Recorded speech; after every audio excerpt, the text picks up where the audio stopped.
Hello, it's Ella again. I am still on a journey of learning all I possibly can about sport. And now we have a campaign, Women Changing the Game.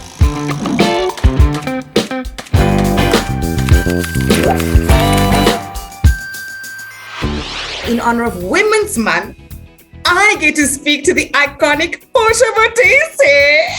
Hi, Portia. Hi, Ella. How are you? I am so fabulous and so honored to be speaking to you. But I just want to clarify something, right? Because there are people watching who don't know anything about sport, even less than what I know. You played soccer, no? Yes, I played soccer, Ella. I was the captain of Banyana Banyana.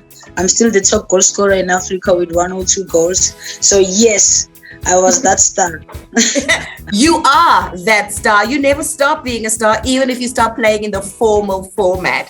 So I'm so grateful. And before we continue, congratulations on your new book, From Portia Modise with Love. That is so fabulous. Mamela, Ella, I'm very honored and I'm very blessed, of my journey, my new journey, writing a book.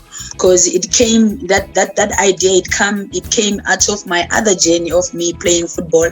Then I knew after playing football, I needed to share my journey. I needed to teach people what was really motivating and inspiring and my challenges, in football. But they didn't break me. They made me the person that I am, and I felt good to me sharing that it could inspire a lot of kids that are coming from the disadvantages that I grow up to. I just want to put this all in context as well, because we talk a lot about the science of change. And so neuroscientists have actually found, that it doesn't matter what age you are, doesn't matter what you know, anybody can learn new skills, anybody can renew themselves. And so I want to ask you, Ne, in light of that, what characteristics do you think helped you become from the athlete who is dominating and working in that male-dominated sport of soccer?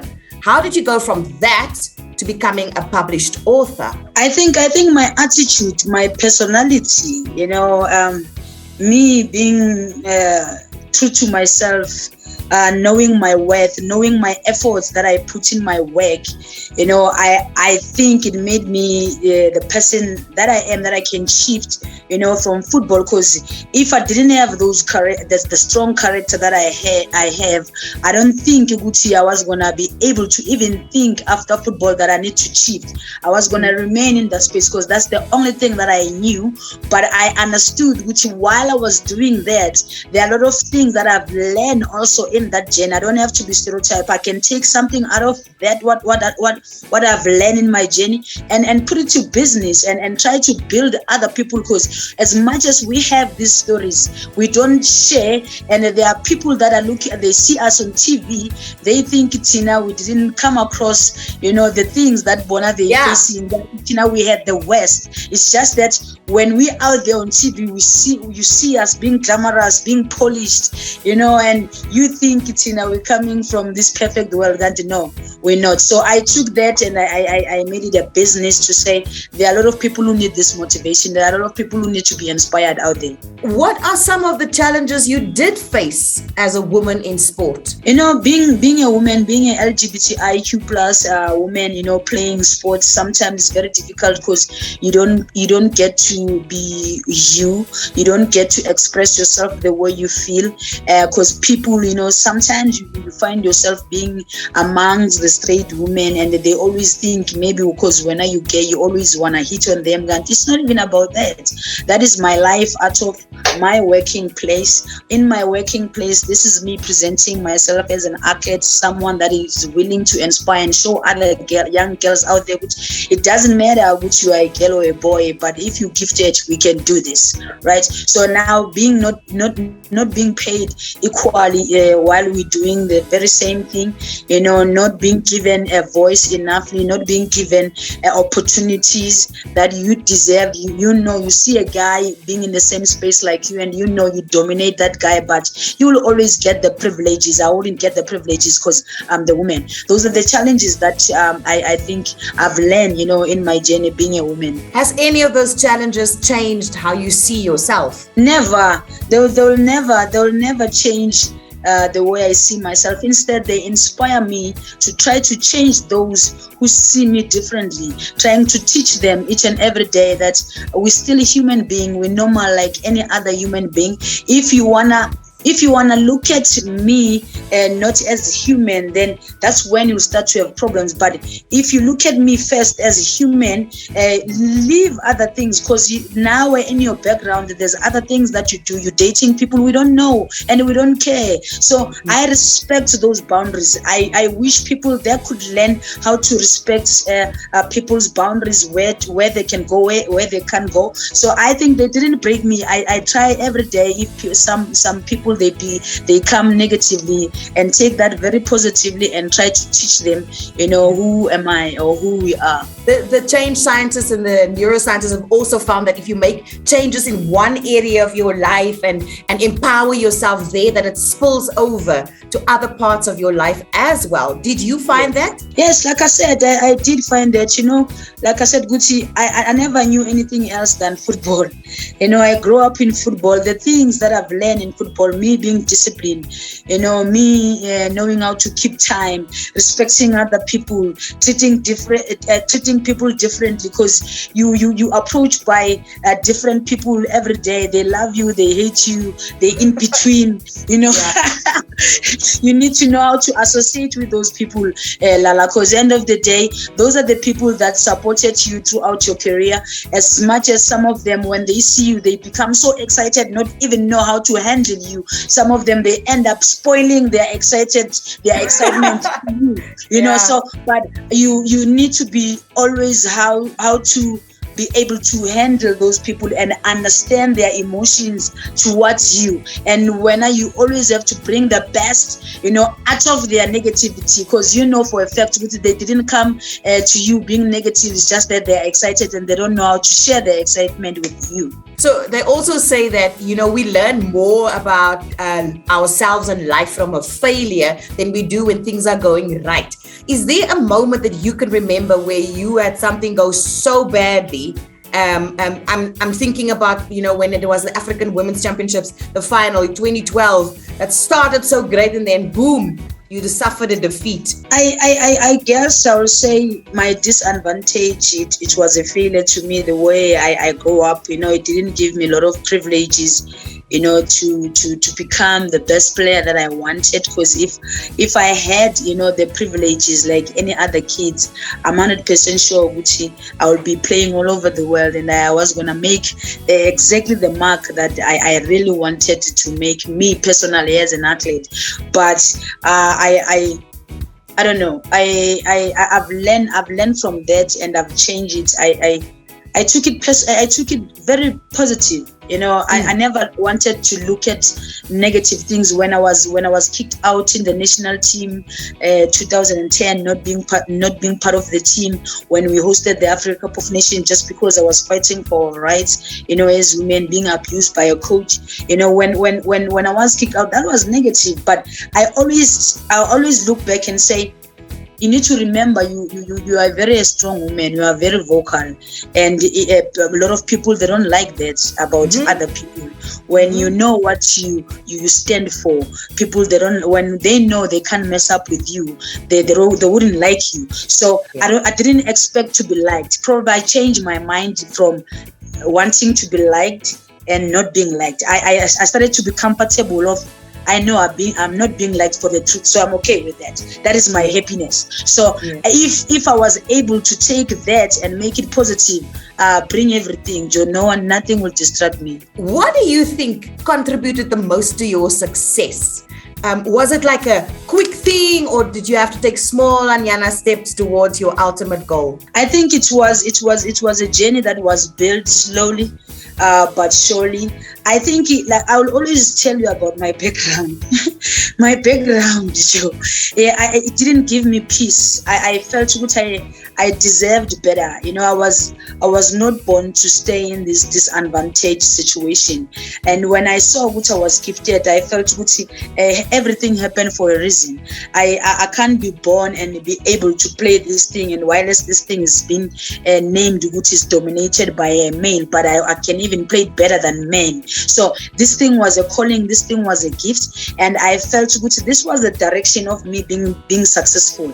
When I recognized that, I worked towards that, and I felt good. My background made me realize my gift. Then I wanted to be better than my background. It what made me to achieve the things that I achieved. And when I came to the space where I was working, in a women's space, I felt good. I played with men. I have a huge, advantage here where I'm surrounded by girls that they're not having the skill that I have. What is it that I can create out of this? And seeing the status of women's football in our country, I knew which if I'm not gonna give my 500%, not even 100, my 500%, people they'll forget me. So I didn't want to be forgotten. I said I'm gonna put 1,000%. Even after football, when people speak about women's football, they know there's this lady that we didn't do justice scoring 100 goals, being the top goal scorer, in Africa. Always wanted to be the best, player in Africa. It's just that we never won anything, So now, with the players that are playing today, seeing them, having the greater journey that we developed for them, to walk in the red carpet, they also creating, their own legacy to say, they left the legacy. We want to create our own legacy. So that is the mentality, as a human being, you need to go about. You don't have to, stay in the negative side because you're pulling yourself down. Is this what you would advise to anybody wanting to make a passion their career? Because, it sounds like you had all these clear steps that you took. And I find it fascinating, Portia, how women always have to go over and above 100%, always. In not just in sport, like it looks like in any career which seems to be more made for men, that we always have to overachieve to even be seen, never mind recognized. I think, Lala, that it came it came with an apartheid system, when it started with our parents. Our parents, they were suppressed. They needed to be women sitting on the kitchen, always cooking and create babies all the time, making sure they take care of men. Men, they had responsibilities. No one thought we have responsibilities too. We're having responsibilities too as women. We need to be able, to take care of ourselves. When you married, when I have a man, when situation happen in our home, I need to also be able to save the situation. We don't have to rely to men most of the time. I think now the struggle is the change. Is the change. The universe is changing. The women of those times and the women of these times, they're saying no, we can't be suppressed. We know we're capable of doing so much. Probably our parents, they didn't have a voice to say. We have, so much that we can give. But what they used, our parents, they nurtured our fathers. Our fathers, when they were there, they looked like Bona. They are the ones who have all that, to make it to be successful. And they had the mentor back home, people who push them, to be better out there. But the women of today, they're saying no. We want to also be able to push ourselves. We will push you, but end of the day, it needs to be 50-50. So I'm thinking the men, that are also holding power are the men of apartheid. If they could change, give the men of today an opportunity to lead, I'm 100% sure things also will change towards women, because men of today, they understand good women, they also deserve an equality. Yeah. It's just that we've been handled by an apartheid system. And so what I want to ask in conclusion, is there changes from how women are treated in soccer to the males today? Has there been improvements? And if not, what do you want to see still happening? Lala, for me, I don't think there's much changes, Yes, we see women teams now playing every weekend on TV. But the reality of things is we're not living on TV. You see us on TV, but at the end of the day, we need to go back home. We have families, we have life. After that, we also normal human being. We do things that people, when they leave after we're going back home to do.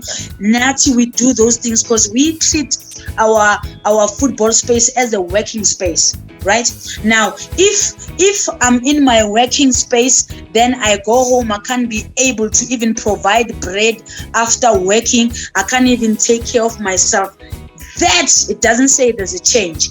You can give me a uniform, to look like others, so we can look green, all of us, but we really don't buy with these clothes. We need money. We need to be paid equally like guys, so I can be able to create a home for myself. Who said me, because I'm an LGBTIQ woman, I don't want to adopt kids, I don't want to create my own self a family?